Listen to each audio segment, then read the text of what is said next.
रवि हुआ अस्त ज्योति के पत्र पर लिखा अमर, रह गया राम रावण का अपराजय समर। नमस्कार दोस्तों, आपके अपने चैनल साहित्य गंगा में आप सभी का बहुत बहुत हार्दिक अभिनंदन है। दोस्तों, आज मैं श्री सूर्यकांत त्रिपाठी निराला जी द्वारा रचित राम की शक्ति पूजा की कथा वस्तु को लेकर उपस्थित हुई हूँ। 1936 में लिखी राम की शक्ति पूजा हिंदी साहित्य की एक अमूल्य निधि है। यह प्रबंध काव्य है। इस काव्य में कवि ने राम काव्य की परंपरा में एक ऐसे प्रसंग को अंकित किया है जिसमें राम को परब्रह्म न मानकर एक वीर पुरुष के रूप में देखा गया है, जो रावण जैसे लंपट, अधर्मी एवं अनंत शक्ति संपन्न दैत्यराज पर विजय पाने में तब तक समर्थ न होते जब तक वे महाशक्ति की आराधना नहीं करते। महाशक्ति की आराधना के द्वारा कवि ने तत्कालीन समाज को भी एक संकेत दिया है कि यदि वे विदेशी, सशक्त, क्रूर शासक पर विजय प्राप्त करना चाहते हैं तो उन्हें भी राम की तरह एकाग्रचित्त होकर देशवासियों के हृदयों में व्याप्त महाशक्ति की समाराधना द्वारा सुसंगठित होकर शक्ति संचय करना होगा अथवा शक्ति की सिद्धि प्राप्त करनी होगी। तभी वे सीता जैसी स्वतंत्रता की देवी का उद्धार कर सकेंगे। इस काव्य में महाकाव्य की सी उदात्त कल्पना है, प्रबंध पटुता है और कला कौशल है। इसी कारण कवि की यह रचना सर्वोत्कृष्ट मानी जाती है। तो आइए अब इसका हम कथा वस्तु देखते हैं। राम की शक्ति पूजा की सामग्री निराला ने वस्तुतः बंगाल के ही एक मध्ययुगीन कवि कृतिवास की रामायण से ली है, जो अनुमानतः तुलसीदास के 100 वर्ष पहले हुए थे। यह कविता सन 1936 में लिखी गई कविता कथात्मक ढंग से शुरू होती है और इसमें घटनाओं का विन्यास इस ढंग से किया गया है कि वे बहुत कुछ नाटकीय हो गई है। वर्णन इतना सजीव है कि लगता है आंखों के सामने कोई त्रासद पूर्ण घटना घट रही है। पहले अनुच्छेद में 18 पंक्तियां हैं। इसमें राम और रावण के बीच चलने वाले युद्ध का वर्णन किया गया है। दूसरे अनुच्छेद में रावण और राम दोनों पक्षों की सेनाओं के लौटने की सूचना है। लौटे युगदल, लेकिन दोनों सेनाएं दो तरह से लौट रही हैं। जबकि वानरी सेना कृत्रिम रूप से शांत वातावरण में अपने स्वामी का अनुसरण करती हुई दुखी भाव से अपने शिविर की ओर चल रही है। कविता का तीसरा अनुच्छेद ज्यादा सूचनात्मक है, जिसमें वानरी सेना को उसके निवास स्थान को भेजकर उसके सेनापतियों और योद्धाओं के एक पहाड़ के शिखर पर स्थित शिविर में एकत्रित होने की बात कही गई है। एकत्र होने का उद्देश्य था सवेरे से होने वाले युद्ध की योजना बनाना। चौथा अनुच्छेद बड़ा भी है और महत्वपूर्ण भी, क्योंकि यह सूचनात्मक न होकर पूर्ण वर्णनात्मक है। इसमें निराला ने सबसे पहले राम के सैन्य शिविर के इर्द गिर्द के परिवेश का वर्णन किया है, फिर उनकी मनोदशा का, फिर सीता के प्रथम मिलन की उनकी स्मृति का, जागो पृथ्वी तनय कुमारी का छवि अच्युत, प्रथम स्नेह का लतांतर मिलन, नैनों का नैनों से गोपन प्रिय संभाषण, फिर उस स्मृति की उन पर होने वाली प्रतिक्रिया का, और अंत में आज के युद्ध में मिली उनकी असफलता तथा उससे उत्पन्न उनकी आशंका एवं व्याकुलता का। राम की शक्ति पूजा का 5वां अनुच्छेद सबसे बड़ा अनुच्छेद है, जिसमें निराला ने हनुमान पर राम की रोने की प्रतिक्रिया का वर्णन किया है। हार की आशंका और सीता के चिरवियोग की आशंका से राम के आंखों में आंसू आ जाते हैं। राम के आंसुओं को देखकर हनुमान का ध्यान भंग हो जाता है। उनका स्थिर चित्त चंचल हो उठा। उनके भीतर निहित अपार शक्ति खौल उठी और उन्होंने सारी सीमाएं तोड़ दी। राम की शक्ति के कारण पराजय हुई थी, इसलिए हनुमान का सदा क्रोध शक्ति पर था। कविता के इस अनुच्छेद में राम ते अधिक राम कर दासा के सिद्धांत पर हनुमान का महत्व बहुत बढ़ा चढ़ाकर दिखलाया गया है। विवेच्य कविता के 6ठे अनुच्छेद में विभीषण का लंबा संवाद है, जो किंचित कूटनीति होने के कारण बहुत सजीव बन पड़ा है।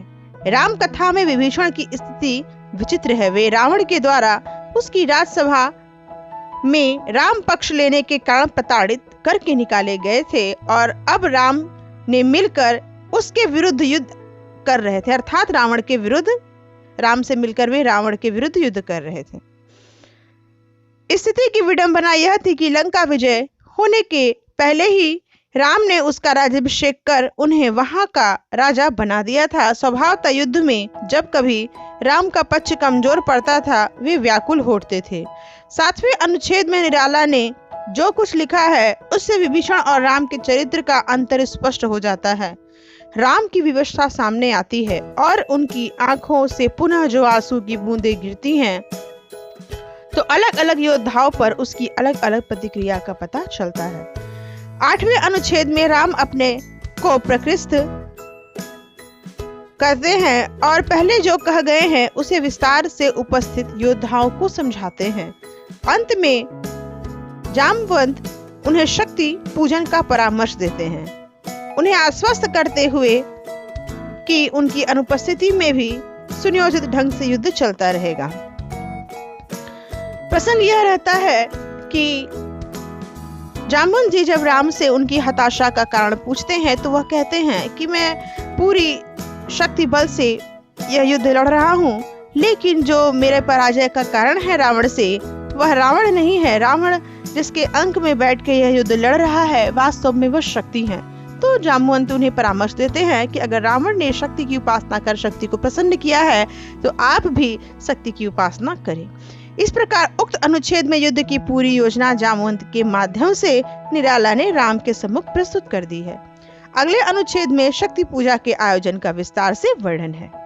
इसकी विशेषता यह है कि इसी में निराला ने शक्ति की वह मौलिक कल्पना प्रस्तुत की है जिसके लिए जामवंत ने राम को प्रेरित किया था और राम की इष्ट बनती हैं। जामवंत के सुझाव से सभा में प्रसन्नता छा गई। राम ने उसे उत्तम बतलाकर और सिर झुकाकर उसके वार्धक्य अर्थात उनकी बातों का सम्मान किया। इस अनुच्छेद में राम द्वारा की गई शक्ति की मौलिक कल्पना या उसके प्रति किया गया उनका आत्मनिवेदन अत्यंत उदात्त है, जिससे पाठक सहज भाव से प्रभावित हो जाते हैं। पहले अनुच्छेद से लेकर 9वें अनुच्छेद तक यह कविता सांध्य काल से लेकर अमावस्या की रात्रि में घटित होती है। इसी रात्रि के घने अंधकार को अपनी राम भक्ति के तेज से भेदते हुए हनुमान ऊर्ध्वगमन करते हैं। 10वां अनुच्छेद राम की शक्ति पूजा का सबसे महत्वपूर्ण अनुच्छेद है। आकार में भी यह बड़ा है। यह अनुच्छेद भी भीतर से 2 खंडों में विभाजित है। पहले खंड में राम के शक्ति पूजन का वर्णन है, जिसमें पूजन आरंभ करने से लेकर दुर्गा द्वारा अंतिम नील कमल चुरा ले जाने तक का वृत्तांत है और दूसरे खंड में उसके बाद से लेकर दुर्गा के प्रकट होने तक का। कविता दूसरे खंड में चरमोत्कर्ष पर पहुंचती है। इस प्रकार राम की शक्ति पूजा इस संदेश के साथ समाप्त होती है कि शक्ति का स्रोत मनुष्य के भीतर है। उसे जागृत करने से ही बाहरी विश्व में भी विजय प्राप्त होगी। शक्ति की स्थापना और आशा के स्वर के साथ कविता की समाप्ति महत्वपूर्ण है। राम की शक्ति पूजा में जहाँ विधागत विविधता है, वहीं इसका संरचनात्मक या संरचनागत सौंदर्य भी अनूठा है। इस नाटक की रचना में एक अद्भुत विशेषता यह है कि जब आप इसको पढ़ते हैं तो आपको अकारण ही राम के प्रति श्रद्धा का भाव उत्पन्न हो जाता है। एक नाटकीय रचना होने के कारण इसमें वर्ण कौशल, नाद सौंदर्य, भाषानुकूल भाषा प्रयोग और पात्रों का जीवन, कर्म कौशल या गतिमान चाक्षुष बिंबों का समावेश देखने को मिलता है। इस कविता के रचनात्मक कौशल में भी निराला ने परंपरागत उपमानों के साथ साथ बहुत सारे नए उपमानों को भी यहाँ प्रयुक्त किया है। उदाहरण के तौर पे फ्लैशबैक तकनीक के इस्तेमाल को देखा जा सकता है। इस रचना की कथा वस्तु सीधी सपाट नहीं है, अपितु वर्तमान से विगत की ओर या वर्तमान से प्राचीन की ओर आपको ले जाती है। यद्यपि विगत से वर्तमान की ओर आवाजाही करती रहती है और अंत में आगत की ध्वनियों का घोष दिखलाई देता है। जिस तरह काल के इन तीनों आयामों से यह रचना क्रीड़ा करती है, उसी तरह स्थान के आयाम भी बदलते हैं, अर्थात वर्तमान, भूत, भविष्य। राम अपने वर्तमान में रणभूमि में हैं, मगर स्मृति में वे जनक वाटिका में लौटते हैं, अर्थात अपने भूत में जाते हैं। याद आया उपवन विदेह का। हनुमान भी कई बार स्थान परिवर्तन करते हैं। वे आकाश से लेकर देवीदह का विचरण करते हैं। इस तरह यह रचना आधुनिक चित्रपट शैली की तरह देश काल के विविध आयामों का इस्तेमाल करती है। राम की शक्ति पूजा की श्रेष्ठता का एक बहुत बड़ा कारण उसमें पाई जाने वाली नाटकीयता है। यह नाटकीयता उसकी घटनाओं में भी है, उसके चरित्रों में भी है, उसके भाव में भी है और उसमें प्रयुक्त संवादों की भाषा में भी। पूरी कविता एक नाटक की तरह है, जिसमें एक क्रम से सारे दृश्य रंगमंच पर प्रत्यक्ष होते हैं। सबसे बड़ी बात यह है कि यह नाटकीयता बहुत स्वाभाविक है, जो इस बात की सूचना देती है कि निराला क्रिया व्यापार और भाव व्यापार दोनों को एक दूसरे से पृथक मानते हैं, जिससे उनके भाव व्यापार को क्रिया व्यापार मूर्त कर देता था और उनके क्रिया व्यापार गतिशील बना देता था। चूंकि यह कविता कथात्मक कविता है, इसलिए स्वभावतः इसमें बहुत ज्यादा गति और वेग है। कविता का पूरा ढांचा ऊपर से सरल लेकिन भीतर से जटिल है। यह जटिलता उसकी कथात्मकता में नहीं, उसके विन्यास में है। अतएव निरालाकृत राम की शक्ति पूजा का सम्यक अनुशीलन करने पर ज्ञात होता है कि इस लघु काव्य प्रबंध काव्य में उच्च कोटि का गांधीर्य, ओज एवं औदात्य विद्यमान है। आचार्य नंदुलारे वाजपेयी ने इसी कारण इसे अलंकारिक, प्रधान, उदार काव्य घोषित किया। डॉक्टर रामविलास शर्मा ने इसे एपिक क्वालिटी से ओतप्रोत बताया है। राम की शक्ति पूजा जैसी नाटकीयता निराला की और किसी भी कविता में नहीं। यहाँ उन्होंने अपने जीवन की अनुभूति, निराशा, पराजय, संघर्ष और विजय कामना को नाटकीय रूप दिया है। आचार्य जानकी वल्लभ शास्त्री ने लिखा है कि राम की शक्ति पूजा के स्वल्प आकार प्रकार का परम प्रौढ़ प्रबंध काव्य विश्व की किसी भाषा में नहीं लिखा गया। निसंदेह निराला की यह रचना अपनी एपिक क्वालिटी, महाकाव्यात्मक औदात्य, उत्कृष्ट नाटकीयता, उदात्त कल्पना, नूतन प्रतीक व्यंजना, चारित्रिक औदात्य, भाषागत उत्कर्ष, रसानुरूप संगीतात्मकता एवं छंदमयी नवीनता के कारण हिंदी साहित्य की एक अनुपम कृति है।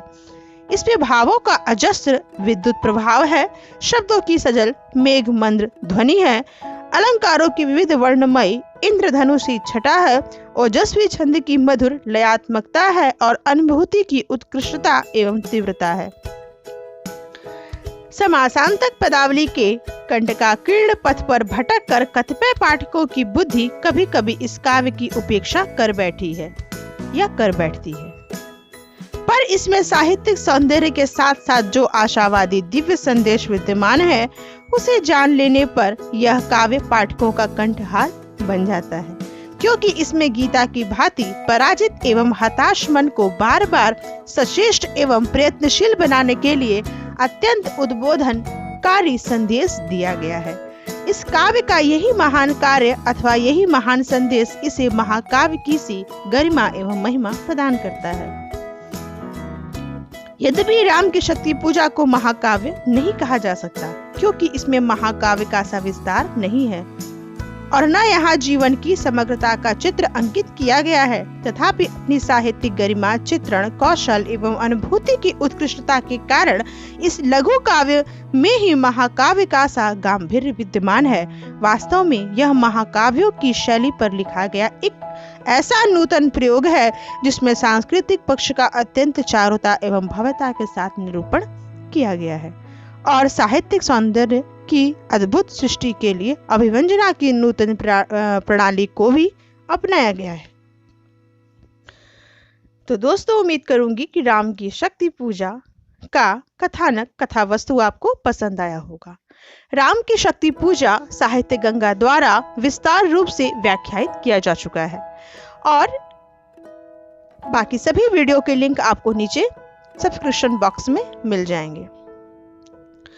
तो दोस्तों, अगर वीडियो पसंद आया है तो आप वीडियो को लाइक जरूर करें, और अगर अब तक चैनल सब्सक्राइब नहीं किया है तो चैनल को सब्सक्राइब करके बेल आइकन बटन जरूर दबाएं। जल्द मिलते हैं दूसरे वीडियो में, तब तक के लिए धन्यवाद। जय हिंदी, जय भारत।